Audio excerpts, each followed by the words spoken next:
Hey Bookaholics, so welcome back to another video. Today I am bringing you my February wrap-up. In the month of February, I did manage to actually read quite a lot of books because I participated in 3 readathons, which are FaRoFeb, Blackathon, and Polarthon. I'm really sorry about the voice. I've been unwell for over a week now, and at some point I needed to get this video up before I cease to have thoughts on these books. I am filming it anyway. I'm really sorry if it's quieter than usual. This is the most I can manage to project, but hopefully we can roll with it anyway. I'm going to start out by talking about all of my non-readathon books, of which I have 4. The first one I'm going to talk about is To You Shall All Flesh Come by Lumen Reese. I was sent an arc of this book and I was super excited to be getting into it. The synopsis of this book is we are following a group of guys who, as a side hustle, have been capturing vampires and harvesting their organs for the black market. In the process, they have also been tagging these vampires with what is called a pace taker. And it's basically a device that measures the amount of consumption of human blood that a vampire has. If it reaches a fatal dose of a human, then the vampire will be killed with like a toothpick to the heart, essentially. So we're getting it mostly from the perspective of these guys that are kidnapping vampires and harvesting their organs. But you're also seeing how afraid these vampires are of this situation. At the same time as demonizing vampires, it also humanizes them in a very interesting way. I really love Lumen Reese, the way that she creates atmosphere. I think she has fantastic character work and really good banter going on. And for the most part, I just think that she's a really good writer when it comes to taking a trope, or in this case, a creature, we've got vampires, and making a really unique story with them. She's done the same in the past, and I just think that it's a really innovative way of playing with the concept of vampires. Had a really good time with this book. I ended up giving it 4 stars. My only kind of negative with the book is that there were some grammatical choices, mostly that it is in third person present, which is just not to my liking, because it does end up giving a lot more commas and run-on sentences than you would normally have because of the grammatical structure of it. So not 100% to my liking when it comes to the grammar, but the writing was still good. Like, it was still a really well told story. It was just more the grammatical side that is not quite my thing. So it's got a solid 4 stars. I had a really good time with it. Would highly recommend, if you're looking for some more innovative horror style stories, to check out Lumen Reese. Continuing on in the horror space, I ended up buddy reading a book with my friend Eleanor. One of my absolute favourite things to do throughout March and throughout the rest of the year, we're buddy reading the Temeraire series, and that's a read-along that we're hosting with any of you guys who want to join. But we did actually read a buddy read just for the 2 of us in February, and that was The Hollow Places by T. Kingfisher. This is the second T. Kingfisher that we have buddy read, and I had a fantastic time with this book. It's just fantastic horror because it's comedy and horror. It's how people, I think, would actually process horror, because it's just like, the fuck is going on? Most of the book is just the 2 protagonists going around being like, the fuck is this? Why are we doing this? Why are we here? How do we get out of this? And then like the way that they process their fears and the PTSD from being in the horror, it was so well crafted. This is the story of a woman named Cara who has just recently divorced, so she's gone to live in her uncle's museum, and she's going to help her uncle out running the museum until she gets back on her feet. So she is, as I said, now living in this museum, and it's a museum of very strange oddities. It's a lot of like taxidermied things and odd looking stuff. But she loves it. She grew up there. It's one of her favourite places in the world. That is until a customer seemingly knocks a hole in the wall and it opens a whole new world. It's a really fantastic story. It's so much fun. It's one that I would recommend buddy reading because the humour is absolutely on point. I'm going to be forcing so many people around me to be reading this because, again, it was just a really interesting time and a fantastic taste in horror. It's been a really good month for me with horror because I've found some really innovative styles within the genre. As for the read-along that I am hosting all on my onesies, I have been reading through the Cosmere. Now, I read Elantris in January and absolutely loved it. I actually ended up giving it 5 stars. Did not expect to love it because I have a history of not loving Brandon Sanderson's books. So I went in hesitant because I've heard so many people say that it's one of his weaker installments. Loved Elantris. So next up in my Cosmere read along is a reread for me of the Mistborn Era 1 series. I am not a big fan of Mistborn Era 1. Actually, reading Mistborn Era 1 made me not want to read the Cosmere because I felt really catfished by this series. I went in, one, expecting a what if the Dark Lord won instead of just entering into a society that has been under tyrannical rule for 1,000 years, which is the setup of a shit ton of fantasies. Like, that's literally the setup of Aragon. And I was expecting more plot. Like, the coolest thing about it is the magic system. I'm not going to criticize that. It's a fantastic magic system. The writing style was also not what I was expecting from Brenda Sanderson, and for the most part, I just went in not loving what I got into. However, I thought, well, okay, I loved Elantris. Maybe upon reread, I will have a better time. Sad to say, I really haven't. I've actually lowered my rating for this one. I gave it 4 stars the first time round. I'm lowering it to 3. It's fine. The same as last time. It's aggressively fine. I understand why people like it, and if this was your first foray into fantasy, then I can imagine this being a hella good time. But I feel like if you're a seasoned fantasy reader, I don't actually feel like this brings absolutely anything new to the table apart from a hard magic system. And I can't get on board with loving a book just because of the magic system. Also, I understand that a lot of people love Vin, and I understand why, but I really don't like characters like Vin, the whole not like other girls trope. She reminds me a lot of Delilah Bard from Shades of Magic series by V. Schwab, who I also actively dislike. So I really don't like Vin. I like Kelsia as a character, but that's about it. Like, and all the other characters I didn't connect with. So I don't have a huge problem with this series, but it's just not a series that I feel very strongly about. So as it currently stands, it's a 3-star read. I will continue to redo Mistborn, but I am now sinking back into, I'm not sure I want to continue the Cosmere. Like, while Elantris made me super excited to read the Cosmere, Mistborn is once again making me really not feel overly fussed about spending so much time, energy, and money into getting into the Cosmere. I know Stormlight reads differently, so I will still give it a go, but it's just not my thing, really, it seems, Mistborn. I'm hoping Mistborn Era 2 pulls through for me better than this one. And the read-along that I am participating in is the Memory, Sorrow and Thorn series read-along hosted by Stephen Arian. I will leave a link down to both the announcement video and Stephen's channel down below. I am potentially going to be participating in the live show that Stephen is hosting for this book. So if you want my thoughts, you can go check that out over there when it is live. I will leave a link somewhere in my community tab. So I'm not going to get into this too much, but I definitely think that this second book, The Stone of Farewell, is a vast improvement on the first book for a plethora of reasons. Main reason for me is that this is where the series really does begin to form its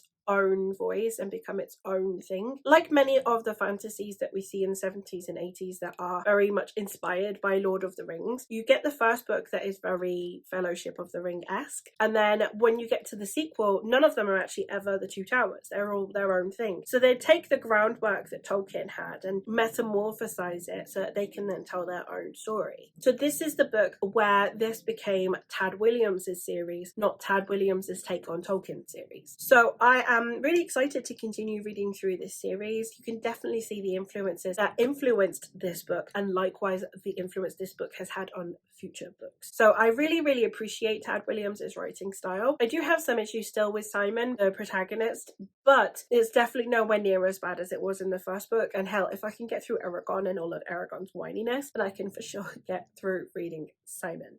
Now getting into Polarthon, I read 4 books for Polarthon. The first being the Reindeer People series by Megan Lindham, also known as Robin Hobb. I have got a dedicated review for this series on its way sometime in March for the channel. So if you want more in-depth thoughts, then you can go check that out when it comes. But in the meantime, I enjoyed this series. I ended up giving it 4 stars. Like, it wasn't one that was like, oh my god, new favourite material. There were definitely some things with it that still can't pinpoint exactly what my reticence was. It's a series that is following a woman named Tilu and her son Karu, and they live on the outskirts of this pre-colonial North American group of people, and she is a healer and her son has this magic that has caught the interest of the shaman of the village. Tilu does not like this shaman. His magic smells foul to her and she does not trust him with her son. So then ensues this man's obsession with both mother and son, and her needing to protect both herself and her son from this man. So much more happens in this series than I can give you in that synopsis, but with the books being so short, I don't want to talk about it too much either. But it's very much an interesting one because it features a lot more more of the townsfolk in the village than you kind of get from the synopsis of the book, and you get more POVs and you get to see how communities and societies work together, especially when magic is involved, and how people will take sides and how people will perceive other people based on their magic, based on other elements. And I liked that about this series, but at the same time sometimes it felt a little bit on the nose, and it did feel like at times it was a little bit women versus men. Not always, and there were definitely men that were really supportive of the women, and those are the men that you're clearly supposed to like more. I do think that Robin Hobb has improved as an author when it comes to nuance. I think that her characters are a lot more, not her characters, more her character interactions are a lot more layered than they are in this series. Obviously the series being substantially shorter as well also makes a difference. One of the things that really did shock me, and not necessarily good or bad thing, but the mother-son relationship and dynamic was very different to what I was expecting it to be. One of the other issues that I do kind of have is the questionable representation, and by that I mean, like, it's never stipulated, one, what culture this is based on, and two, Karoo clearly is not neurotypical, but there is no kind of specific neurodivergent traits that you could definitely pinpoint him in any one direction. Ambiguous representation is always really iffy one for me. And the other series that I read for Polarthon was the Icefjord series by Zayafeli. This is a new adult fantasy series that is based on Norse and or Viking culture, and we are following two boys. Isa lives in this small isolated village in the forest that is protected by runes against the things that live in the forest. And one day when Isa is walking, he is at the edge of like the borders of his village, and he sees a boy that is kind of stuck out in the forest, so he opens the runes to let this boy through, but as the boy comes through, something else follows. The other boy is Rikian. Rikian is from a different place in the world that was raided, and he was brought over as a slave as a child, and he has escaped, and he has some unusual abilities that he has been hiding, and he demonstrates this to Isa when he brings a raven back to life. We follow them then 6 years on after this event, and we see the repercussions of their actions throughout the course of the rest of the series. It is a Achillean romance as well, which always here for. I had a really good time with this series. I always find that Zayafeli writes really approachable fantasy. They're really easy to get through. They're really captivating and snappy, but it doesn't actually come at the expense of either world building, magic systems, and or characters either. So I do find that she has a really good balance that keeps it really engaging. I think the only thing for me with Zayafeli is that I would like slower moments at times, which is why she almost never gets full 5 stars from me, is I would just like some slower lull moments, because she has some really strong emotional impact moments and the characters discuss them really well, but there's kind of no stillness that comes with it, and I would like that. But at the same time I understand that the pacing that she is going for is to be a faster engaging read. Like, that's an authorial choice. It's not fault on the author's part, it's a decision that they have made consciously. So as much as obviously I would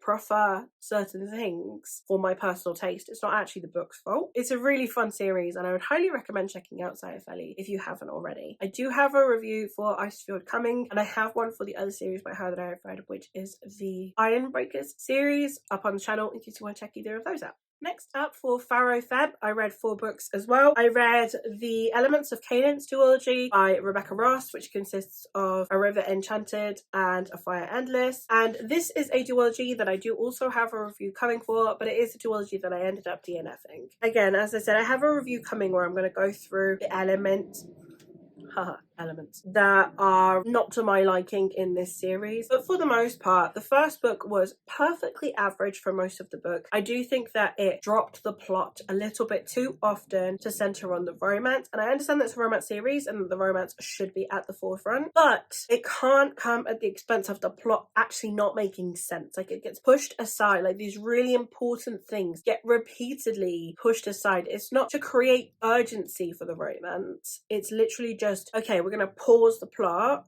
unnaturally so that we can shove some romance in, and that didn't work for me. But then the ending of book 1 was so infuriating, and then that permeated the first 100 pages of book 2 in a way that I found really annoying, and therefore I just DNF'd book 2. So I gave book 1 a very, very low 3 stars, and then book 2 I've DNF'd. So as I said, review is coming. I had not a great time with this series, but I'm not going to get into all of the reasons why right now, because for people who love it, like, just hearing someone rant about a series that you love is not the best. So I'll leave it for the review for anyone who actually does want to hear what I have to say. And the other 2 books that I read for FaRoFeb were the last 2 books in the Soul trilogy by Harley LaRue, which is Her Soul for Revenge and The Soul of a Witch. The first book, Her Soul to Take, I read last year in February, and I really enjoyed it. I like reading Harley LaRue's books. She writes very dark BDSM fantasy. These are also somewhat monster romances, as we do have a romance between a human girl and a demon. So there are some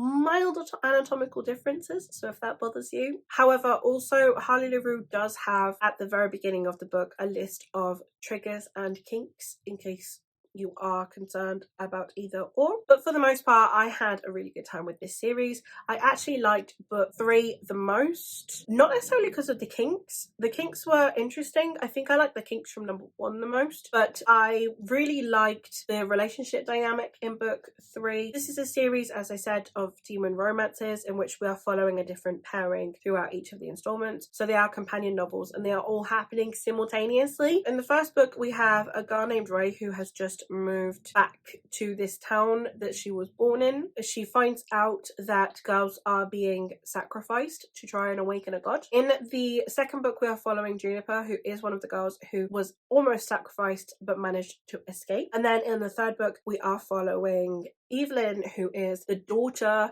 of the family that are doing the sacrificing. Really fascinating takes on cults as well. It's very violent as well. It's not just the romance that is a content warning with all the BDSM. It is also just quite violent. You do get like scenes of like torture, murder, etc. So lots and lots of content warnings, but I had a really good time with it. I found that the romance to plot balance worked well for me, and I also liked that we had a really different dynamic between each of the couples. It wasn't just a copy and paste and all we're going to change up are the names. Like, each of the couples had a very different pairing, which I thought was really cool. In the last one as well, we do get to go to hell as well, which is pretty cool. So I had a really good time with that. For the most part, it was a really good series. I haven't got a review filmed yet, but I might do one. That won't be coming until probably April, because I am pretty chock-a-block with reviews at the minute. Eventually, there may be a review for this trilogy coming. And finally, for Blackathon, I ended up reading 4 novels and 4 short stories. Starting with the series that I read 2 series. The first one being the Dream Blood duology by N.K. Jemisin, my favorite author, I think, at this point. Like, Jemisin, she never lets me down. And this is a series that follows a world in which people will harvest your dreams, and you have these kind of cleric-like people who will come and they will send you off into a dreamlike state, which is your afterlife. However, we are following an investigation where it is clear that several people have been left in the nightmare realm upon their demise instead of the dream realm. It goes so exponentially past there, but it's such a fascinating series. I do have a dedicated series review for this one coming as well. As I said, I have so many reviews going on at the minute because I read so many series in February, but I loved this series. I love Jemisin's writing, for starters. Like, just Jemisin is amazing, but also just the discussions that were had in here, the characterization and the character growth that we have. The world building is absolutely stunning. The magic system's not going to be for everyone because it is dream magic, so there's a lot of ambiguity going on around it, but the way that the magic system is politicized, and it's heavily political, it's very slow moving, especially for a duology because they're normally real snappy. It's very, very political, and we have some very, very interesting characters going on. I think book 2 really upped from book 1 as well, and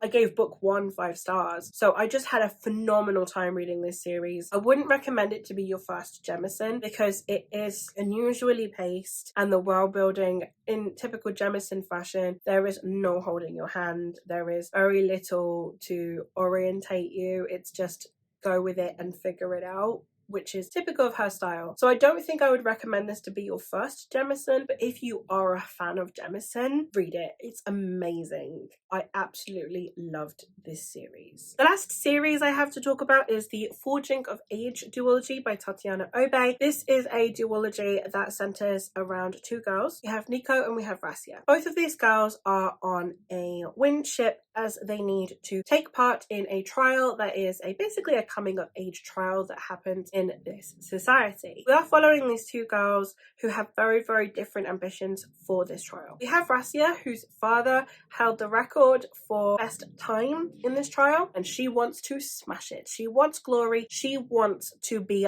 the best, and she is going to try her damnedest to do so. However, she's paired with Rasia, who is not overly fussed about winning because she needs to help her brother complete this trial. Because if he fails again, he will be disowned by their father. And we need these two girls to somehow work together so that they can steer this ship. Now, I liked this series. It was a really good series in the sense of like, it was really fast paced, it was really fun, had really good dialogue, it was punchy. I found the characters really entertaining. The writing style was super digestible. Overall, it was a fun time. My biggest problem with this series was the way that it kind of slightly angles that Rasia is really selfish because she wants to win this trial. If Rasia had been paired with literally anyone but Nico, the fact that Rasia really wants to win and wants to push forward would not only be glorified but would be like, oh my god, yes, main character energy. But because she's paired with Nico and Nico's desires are very altruistic, it's very much like, I want to help my brother instead of myself. I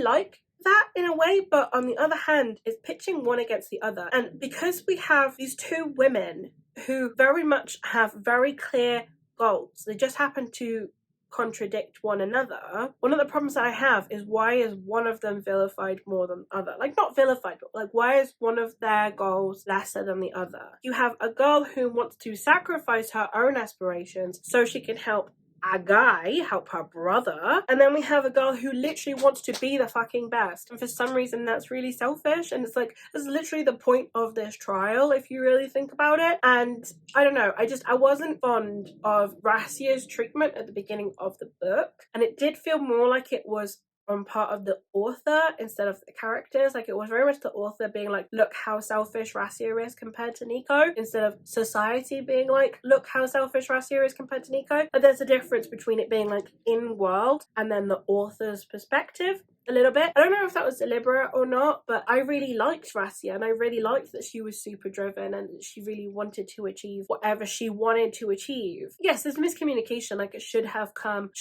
at the expense of Nico's needs, but, and like, it's not that there's anything wrong with Nico's choice and what Nico wants to achieve, but like, why was the narrative comparing the two? Like, I understand the girls arguing over it, but the narrative shouldn't have taken a side the way it did. But other than that, I had a really good time with this series. Like, it's so fast-paced and so much fun and super immersive, and you just want to keep reading. Like, it was one of those where, because I was reading it digitally, I just completely lost track of how much I had read. Like, I read like a 500-page book in about 2.5 days because of how quick paced it was and how much fun it was. So fantastic series, really well written. Definitely should check this series out. It's self-pub by an author of colour. Like, just go for it, go check it out. It's amazing, and I'd highly recommend. And then for the 4 short stories, which I also read for Blackathon, the first one is Emergency Skin by N.K. Jemisin, and in it we're following an explorer who is returning to Earth after we abandoned it and left it